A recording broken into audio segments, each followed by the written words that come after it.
3 കാര്യങ്ങൾ മാത്രം കൊണ്ട് സെറ്റാവുന്ന ഒരു കാര്യമാണ് റിലേഷൻഷിപ്പ് എന്ന് എനിക്കറിയില്ല. പക്ഷേ ഞാൻ പ്രധാനമായിട്ട് ഫോളോ ചെയ്യുന്ന കുറച്ച് കാര്യങ്ങൾ ഞാൻ നിങ്ങൾക്ക് പറഞ്ഞുതരാം. നമ്മളെല്ലാവരും റിലേഷൻഷിപ്പിൽ വല്ലാതെ എക്സ്പെക്ട് ചെയ്യും. കാരണം അവരങ്ങനെ ചെയ്യണം, ഇങ്ങനെ ചെയ്യണം, അവരങ്ങനെ ചെയ്തിട്ടില്ലെങ്കിലൊക്കെ ഒരുപാട് പ്രശ്നങ്ങൾ നമുക്ക് ഫേസ് ചെയ്യും.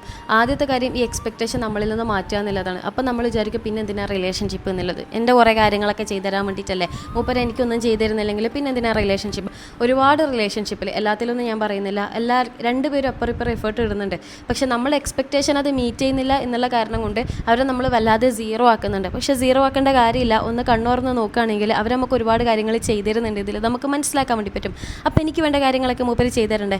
എനിക്ക് വേണ്ട കാര്യങ്ങൾ നിങ്ങൾ മീറ്റ് ചെയ്യുക. നിങ്ങൾക്ക് എന്താണോ വേണ്ടത്, ആ ടേക്ക് കെയറിങ് ആയിക്കോട്ടെ, ആ പ്രയോറിറ്റി ആയിക്കോട്ടെ, ആ വാല്യൂ ആയിക്കോട്ടെ, ആ റെസ്പെക്റ്റ് നിങ്ങൾ കൊടുക്കുക. അവരെന്നെ എനിക്കിത് ചെയ്തു തരണം എന്നുള്ള വാശി മാറ്റിയെടുക്കാം. അപ്പോൾ നിങ്ങളുടെ കാര്യങ്ങൾ നിങ്ങൾ കംപ്ലീറ്റ് ചെയ്തിട്ടുണ്ടെങ്കിൽ നിങ്ങൾ ആ കാര്യത്തിൽ പരാതി ലെസ് ആയിട്ടുള്ള ഒരാളാകും. മാത്രമല്ല നിങ്ങളുടെ റിലേഷൻഷിപ്പ് കുറച്ചും കൂടി ഫ്രണ്ട്ഷിപ്പ് മോഡിലേക്ക് പോകാനും തുടങ്ങും. രണ്ടാമത്തെ കാര്യം എന്ന് പറയുന്നത് അറ്റാച്ച്മെൻറ്റ്.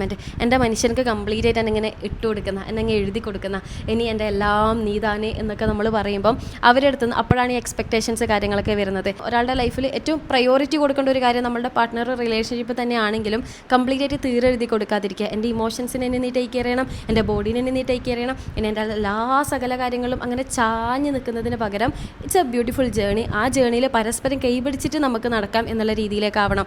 അവരില്ലെങ്കിലും നമുക്ക് എക്സിസ്റ്റ് ചെയ്യാൻ വേണ്ടി പറ്റണം, അവരെ ഏറ്റവും ബെസ്റ്റായിട്ട് നമുക്ക് ടേക്ക് കെയർ ചെയ്യാൻ വേണ്ടി പറ്റണം എന്നുള്ളതിൻ്റെ അപ്പുറത്തേക്ക് വല്ലാണ്ടങ്ങ് തീരെഴുതി കൊടുക്കൽ ആവാത്തതാണ് റിലേഷൻഷിപ്പ് എപ്പോഴും ഹെൽത്തി ആയിട്ട് കൊണ്ടുപോകാൻ നല്ലത്. ഇതിൽ നമുക്ക് പറയാനുള്ള കാരണം ഞാൻ എല്ലാ കാര്യങ്ങളും അവർക്ക് ചെയ്തു കൊടുക്കുന്നുണ്ടല്ലോ എന്നുള്ളതാണ്. അങ്ങനെ എല്ലാ കാര്യങ്ങളും ചെയ്ത് കൊടുക്കണമെന്ന് പോലും ഇല്ല.